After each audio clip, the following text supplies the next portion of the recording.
सकते हैं कि बैकडोर से समर्थन कई दलों ने दिखाया, चाहे जेजेडी की बात करें या जो है केसरीलाल यादव की मुख्यमंत्री बने हैं सम्राट चौधरी। उसके बाद लगातार अपराध जो है बिहार में बढ़ते हुए दिखाई पड़ते हैं। कभी भारत तिवारी का एनकाउंटर हो जाता है, कहीं पे दुष्कर्म की खबर सामने आ जाती है, कहीं पे आप देखेंगे कि हमले होने की खबर। 19,324 वोटों से प्रशांत किशोर की बांकीपुर विधानसभा सीट पर सिर्फ जीत ही दर्ज नहीं हुई है, बल्कि जीत के बाद एनडीए में खलबली मचा दी है। ये सवाल उठ रहे हैं कि क्या एनडीए गठबंधन बिहार में टिक भी पाएगा? क्या बिहार के मुख्यमंत्री सम्राट चौधरी फेल हो गए? क्या सम्राट चौधरी का नेतृत्व पसंद नहीं आ रहा है? क्या एनडीए में सभी दलों की सहमति नहीं बन पा रही है? सिर्फ प्रशांत किशोर की जीत नहीं है, बल्कि कई बड़े सवाल हैं कि क्या इस जीत के बाद साथ एनडीए का दिखाई देगा, या फिर यही दल जो नसीहत दे रहे हैं, नसीहत के साथ साथ कोई बड़ा कदम खिलाफ में भी उठा सकते हैं। ऐसा क्यों कहा जा रहा है? सबसे बड़ी वजह है जनता दल यूनाइटेड, वो पार्टी जो नीतीश कुमार की है, वो पार्टी जो नीतीश कुमार को ही बिहार की सत्ता में देखना चाहती थी, सीएम कुर्सी तक देखना चाहती थी, लेकिन भारतीय जनता पार्टी ने नीतीश कुमार को हटाकर सम्राट चौधरी को मुख्यमंत्री बना दिया। इसके बाद सवाल खड़े हो रहे हैं कि नीतीश कुमार को बिहार से गायब करना ही एकमात्र मकसद है कि अब बिहार की जनता पसंद एनडीए को नहीं कर रही है, बीजेपी को नहीं कर रही है, सम्राट चौधरी को नहीं कर रही है। क्या यही असल वजह है? और क्या इसी वजह से बांकीपुर में भारतीय जनता पार्टी हारी है? क्या वो बयान बीजेपी पर भारी पड़ गया जो उपचुनाव से पहले दिया गया था कि वो किसी भी चेहरे को उतारेंगे, वो चेहरा चाहे कुत्ते बिल्ली का भी क्यों ना हो, वो चुनाव जीत जाएगा? क्या ये बयान भारी पड़ गया? ऐसे तमाम सवाल खड़े होते हैं सिर्फ और सिर्फ प्रशांत किशोर की एक जीत के बाद, और इन्हीं तमाम सवालों पर चर्चा करेंगे। वरिष्ठ सहयोगी अमन जी मौजूद हैं। सर, प्रशांत किशोर जो बांकीपुर सीट पर जीत जाते हैं, उनकी मेहनत, उनकी लगन और उनका जो खून पसीना था वो दिखाई दिया, किस तरह से वो मेहनत कर रहे थे।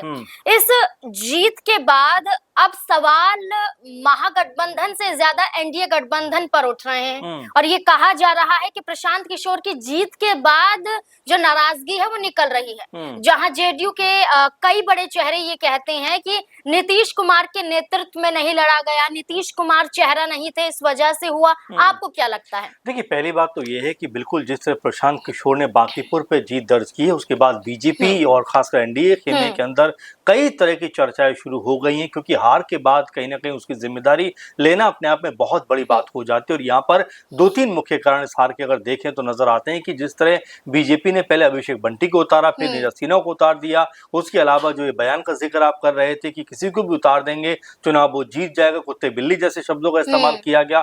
प्रशांत किशोर ने यही बात लगातार चुनाव प्रचार में कही कि भाई आपको क्या समझा जा रहा है, आपकी दिमाग की समझ को क्या कहा जा रहा है, कि बीजेपी ने क्या आपको खरीद दिया है। इस तरह की बातें प्रशांत किशोर कहते हुए नजर आए, और इसी बयान के बाद लगातार ऐसा भी लगा कि जो माहौल था वो प्रशांत किशोर के पक्ष में बना। इसके अलावा आप देखेंगे बीजेपी की जो बड़ी लीडरशिप थी, चाहे मनोज तिवारी हो, पवन सिंह हो, सीएम जो सम्राट चौधरी हो, यानी कि इतने बड़े लीडर जो थे वो लगातार प्रचार प्रसार भी कर रहे थे।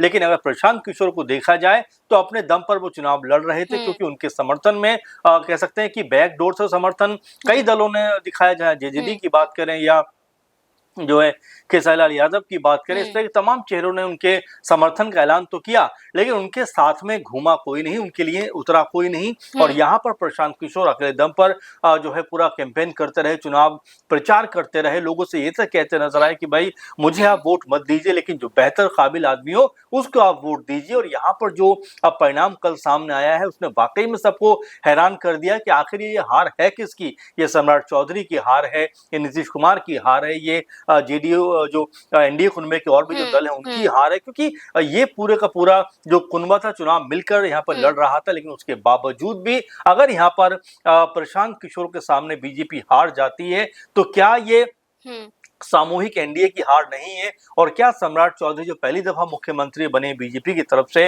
अगर उनके रहते चुनाव बीजेपी हार जाती तो उनके ऊपर भी सवाल उठते हैं कि क्या जनता ने ये जरूर एहसास दिलाया है कि वोट तो उन्होंने नीतीश कुमार के नाम पर दिया, मुख्यमंत्री बनने की बारी उनकी थी और बने भी कि 25 से 30 फिर नीतीश, लेकिन 3-4 महीने के अंदर उनका मोह भंग हो जाता है, फिर सम्राट चौधरी आ जाते हैं और प्रशांत किशोर ने बारंबार ये बात कही कि उनको जबरदस्ती थोपा गया है, और ये तमाम मुद्दे कहीं ना कहीं ऐसा लगा कि प्रशांत किशोर के हक में गए, और जो परिणाम सामने आया उसमें प्रशांत किशोर को एक बड़ी जीत मिलती हुई दिखाई पड़ी। बिल्कुल सर, प्रशांत किशोर ने भी खुलकर ये कहा कि बिहार की जनता को सीएम सम्राट चौधरी का नेतृत्व पसंद नहीं आ रहा है।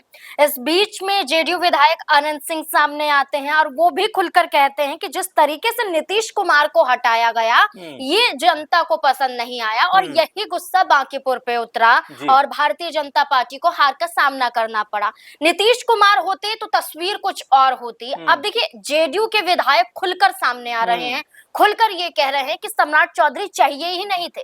फिर बीजेपी ने ऐसा कदम क्यों उठाया, और अब आपको क्या लगता है कि बिहार में ऐसे क्या कुछ कदम उठाए गए जिसके बाद सम्राट चौधरी पर और उंगली उठाई जाए? देखिए, पहली बात तो ये है कि जिस तरह के प्रशांत किशोर ने ये बात कही कि जब से मुख्यमंत्री बने हैं सम्राट चौधरी, उसके बाद लगातार अपराध जो है बिहार में बढ़ते हुए दिखाई पड़ते हैं। कभी भारत तिवारी का एनकाउंटर हो जाता है, कहीं पे दुष्कर्म की खबर सामने आ जाती है, कहीं पे आप देखेंगे कि हमले होने की खबरें सामने आ जाती है। यानी कि एक तरीके से प्रशांत किशोर ने कहा कि जब से सम्राट चौधरी मुख्यमंत्री बने हैं, लगातार अपराध के मामले में बिहार में तमाम जो मामले हैं वो देखे जा रहे हैं। और इसके अलावा जिस तरह से इस चुनाव में बीजेपी की हार हुई है, क्योंकि प्रत्याशी सीधे सीधे बीजेपी के थे, और उससे महत्वपूर्ण बात क्या है नाज़मीन की, देखिए 40 सालों से ये सीट लगभग बीजेपी के खेमे में रही। अब यहाँ पर जब इतना मजबूत किला था, जहाँ पर नितिन नवीन प्रचार प्रसार कर रहे थे, जहाँ पर पूरा माहौल बना रहे थे, लेकिन उनके रहते हुए, उनके प्रचार प्रसार करने के बावजूद भी अगर बीजेपी की यहाँ पर हार हो जाती है तो ये एक बड़ा सवाल जरूर है कि क्या सम्राट चौधरी को लोग पसंद नहीं कर रहे, क्या सम्राट चौधरी के हक में लोग नहीं जाना चाह रहे, और क्या नीतीश कुमार को हटाना, क्या बीजेपी को अब यहाँ पर भारी पड़ता हुआ दिखाई पड़ता है कि उत्साह में आकर उन्होंने उनको केंद्र में तो भेज दिया, यानी राज्यसभा तो भेज दिया, लेकिन स्टेट में जो उनकी पकड़ थी, जो उनकी पूछ थी, कहीं ना कहीं वो अब कम होती हुई दिखाई पड़ रही है। उसका असर न सिर्फ जेडीयू के ऊपर बल्कि बीजेपी के ऊपर भी पड़ता हुआ दिखाई पड़ रहा है। बिल्कुल, बीजेपी पर तो खास तौर पर, क्योंकि खुद प्रशांत किशोर ने ये कहा था कि गढ़ किसी का नहीं होता, किला किसी का नहीं होता, कोई फिक्स नहीं होता है, जनता तय करती है, और जनता ने तय प्रशांत किशोर को कर लिया। अब प्रशांत किशोर जिस तरह से ये उपचुनाव जीते हैं, विधायक बने हैं, इसके बाद बड़ा चेहरा बन जाते हैं। अब विधानसभा में भी ये कहा जा रहा है कि कुछ बड़े कदम वो उठा सकते हैं, और ये कदम युवाओं के लिए हो सकते हैं, छात्रों के लिए हो सकते हैं, रोजगार के मुद्दे हो सकते हैं। कई ऐसे मुद्दे प्रशांत किशोर उठाएंगे जो जन जन तक पहुंच रहे थे, सड़कों तक घूम रहे थे, सड़कों पर बैठे थे, और प्रशांत किशोर ने ये कहा था कि बिहार में बदलाव। देखिए, बिल्कुल, अब प्रशांत किशोर को लेकर जिस तरह से दावे किए जा रहे हैं कि अब बिहार को लेकर अगला कदम क्या उठाएंगे, विधानसभा में क्या कदम उठाएंगे, और प्रशांत किशोर की जीत के बाद भी सवाल यही बन जाते हैं, जैसा शुरुआत में कहा गया, एनडीए टिक पाएगी या फिर सम्राट चौधरी के नेतृत्व की बात की जा रही थी, इसे बदलना बीजेपी को पड़ेगा। आपको क्या लगता है इस पूरे मुद्दे को लेकर? अपनी राय हमारे साथ जरूर साझा करें। धन्यवाद।